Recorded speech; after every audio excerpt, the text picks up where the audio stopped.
नमस्ते, मैं अवधेश सक्सेना यूक्रेन में फंसे हुए भारतीय छात्रों की वापसी संबंधी प्रकरण पर एक सटीक विश्लेषण आपके सामने रख रहा हूं। आरक्षण व्यवस्था नेताओं के स्वामित्व वाले निजी कॉलेजों में डोनेशन के नाम पर 1 करोड़ तक वसूलने एवं सत्ता के भूखे राजनीतिज्ञों के हाथ में होने के कारण यूक्रेन में नवीन शेखरप्पा की दर्दनाक मौत हो गई है।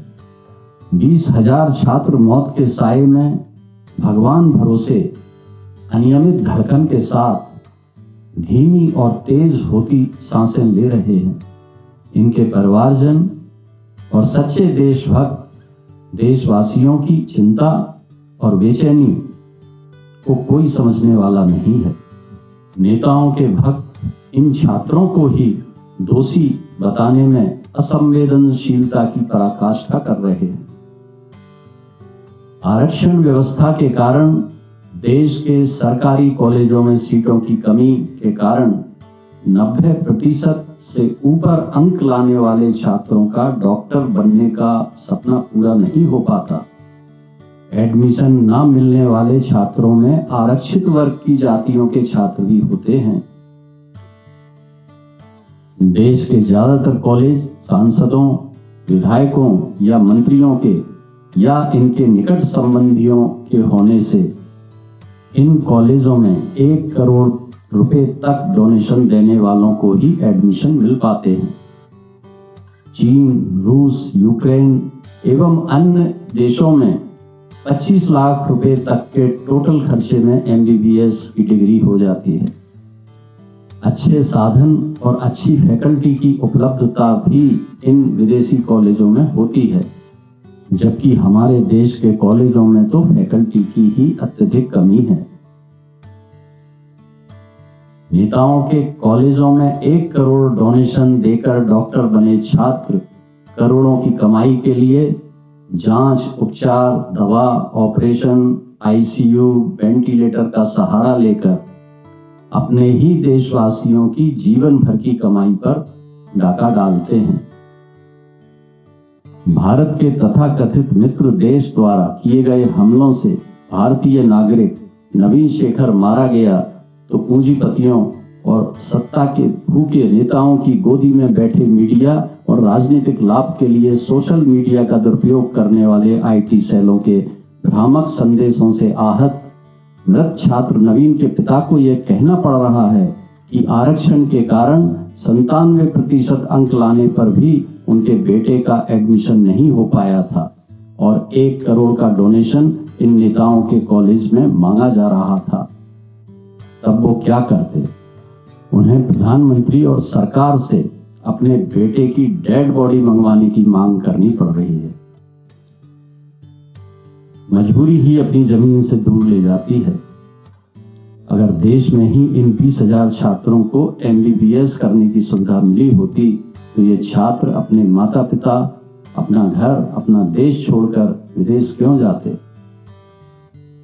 इन छात्रों को यूक्रेन से वापस लाने की व्यवस्था सरकार को करनी थी।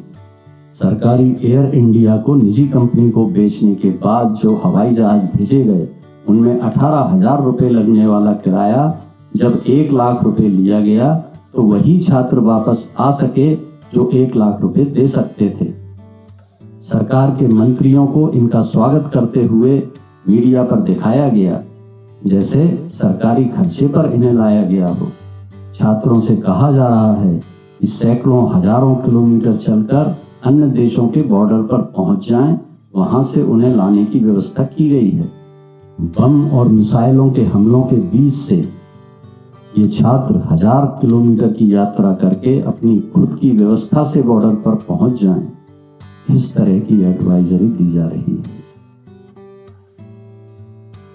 1971 में रूस ने भारत का साथ दिया था क्योंकि युद्ध में उससे खरीदे गए हथियारों, टैंक, प्लेन आदि का उपयोग हुआ था। अभी भी दोस्ती व्यापारिक कारणों से है।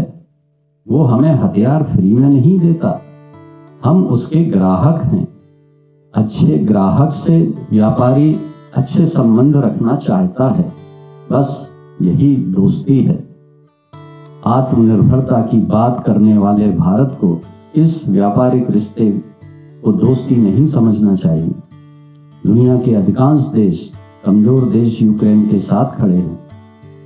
यूक्रेन के राष्ट्रपति के संदेश पर देर तक खड़े होकर तालियां बजाकर उसका समर्थन कर रहे हैं, लेकिन हम रूस से दोस्ती के नाम पर चुप्पी साधे बैठे हैं। कम से कम अपने छात्रों की वापसी तक ही हमले रोकने के लिए रूस को तैयार कर लें, नहीं तो छोड़ें ऐसी दोस्ती जो सही मायने में दोस्ती है ही नहीं। भूलें नहीं कि नेताजी सुभाष चंद्र बोस के मांगने पर भी रूस ने साथ नहीं दिया था, तब हिटलर का सहयोग नेताजी को लेना पड़ा था। 1962 में चीन से युद्ध के समय भी रूस ने साथ नहीं दिया था। 1965 के युद्ध के बाद ताशकंद समझौता रूस ने ही कराया और शास्त्री जी की मौत ताशकंद में ही हुई थी। यूक्रेन में फंसे हुए भारतीय छात्रों की वापसी के पूरे प्रकरण में विदेश मंत्री के अनुभवों के दुष्परिणाम उनकी कार्यक्षमता में आई गिरावट के रूप में दिखाई दिए हैं। विदेश मंत्री को तत्काल पद से हटाकर किसी अन्य योग्य व्यक्ति को ये जिम्मेदारी सौंपनी चाहिए। सेना और वायुसेना को इवैक्यूएशन का पूरा काम सौंप देना चाहिए, जो तिरंगे झंडे के साथ अपने वाहनों और वायुयानों से छात्रों को सुरक्षित निकाल कर लाए और रूस को ये बता दिया जाए कि हम ऐसा कर रहे हैं। जब तक हमारे पूरे नागरिक यूक्रेन से बाहर नहीं आएंगे, रूस को हमले रोकने ही पड़ेंगे, और अगर रूस नहीं मानता तो हमारे साथ उसके सारे व्यापारिक रिश्ते भी खत्म होंगे। रूस और चीन की दोस्ती के कारण हमें रूस से ज्यादा उम्मीद भी नहीं रखनी चाहिए। यूक्रेन को समर्थन न करने और रूस से दोस्ती की बातें प्रचारित होने से देशभक्त यूक्रेनियों द्वारा हमारे छात्रों के साथ दुर्व्यवहार भी होने लगे हैं।